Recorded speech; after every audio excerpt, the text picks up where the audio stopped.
What's good, the guys? It's Mike, aka Buzz Lightyear here.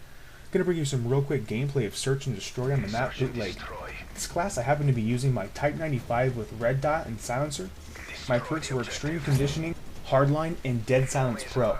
Now, what I like to do in the very beginning of all maps, especially in Search and Destroy, is I like to play around with what I like to call G-nades. And it's basically, you saw right there where I got a click. I like to throw random grenades to see where guys could potentially be in the map. Now, obviously, I've been playing enough to know where they should or shouldn't be for the most part, but you guys might want to try that out if you haven't. Get an idea of where the guys could be going or where they might be, because getting those grenades, that really helps out your team in the very beginning of the round. And people can bitch all they want and call it random grenading, but it's really not, especially when you know, especially when you play with it enough and you get the grenades down to a precise T. So don't forget to try that out.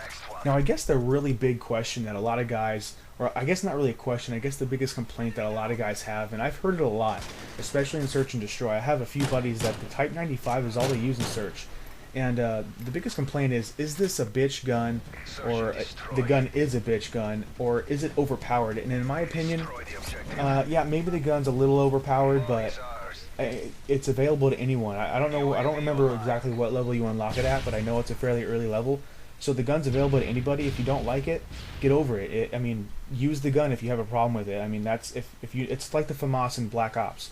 You know that if you're going to GB, 9 times out of 10 you're going to run into a team that's using the FAMAS. So if you're going to play Search and Destroy, obviously you're going to want to use the most powerful, the most accurate gun available to you. So, these guys complaining about this gun being a bitch gun, no, this isn't a bitch gun. It's available to almost anybody. And if you don't have it unlocked yet, more than likely you shouldn't be playing Search and Destroy. Now, with that being said, this game wasn't actually a bad game. I ended up going 7-0 with 2 assists, and as you can see here, I just got my UAV. I picked up the bomb, and told my buddies I'm going to go plant at B. Right as I'm starting to plant the bomb, you can see that one of my homies dies, and I'm still planting the bomb. Now, what I did is I let my other 2 teammates know, which is what you're going to want to do immediately, is that he's on top of you. That way you know that the second you plant it, he's not going to ninja defuse or do whatever, kill you and then defuse the bomb. They're not going to be there. Right here, this is just really bad communication. My one buddy, I thought he was the last opposing enemy, and I'm sitting here trying to shoot him, and I'm not paying attention to the radar because I'm thinking he's right underneath me. So that was really bad communication, but ended up winning the game, 4 wins to 0 losses. And it was funny, right here I ended up kind of waiting him out. And that's the biggest thing that I like to do in Search and Destroy, is I let the game come to me.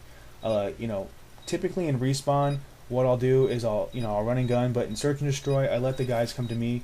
Like right here, I waited and listened for him to start defuse. I heard the defusal going off, so I popped up. I teased my teammates a little bit, let them think that I wasn't going to kill him. Obviously I did, but it's a lot of fun. So try to keep that in mind. Let the game, especially in Search and Destroy, come to you. And what I mean by come to you is, don't run. I mean, I have extreme conditioning on. Yes, I can rush the opposing team and maybe get 1 or maybe 2 kills before I die, especially with an assault rifle that's a 3-burst weapon. But it's not the smartest idea. So what I do is I push forward. This was a failed Predator missile, by the way. I don't know why that guy didn't die on my kill cam, or in my view, that landed right on him. So I don't know how I didn't get a kill here, but. Besides the point, what I like to do as far as pushing forward is, see, I'm moving up very slowly. I'm not rushing myself. I'm constantly, jerking the stick so that I jerking the stick. That was fucking bad. But no, I'm constantly moving my stick around. That way I can, pop back up just in case a guy turns the corner. I aim down sight real quick, so I'm being very alert of my surroundings. I'm making sure that I'm not going to get surprised and get wrecked on really fast. So make sure you're really aware of that when that's going on. This game is actually coming to a halt. We're about to actually win the game. It's going to be 4-0. I did notice right at the very beginning of the round, I used my UAV. That's the nice thing about the kill streaks in this too. Don't forget you can scroll through your kill streaks. As you can see right here, I have my my Harrier strike or my precision strike available to me. But I scrolled down to my UAV real quick, used it to see where the enemy team was. It was a little too early on my last kill streak, but I noticed they tried to use their care package, so I placed that that precision airstrike right on top of them and got 2 kills with it.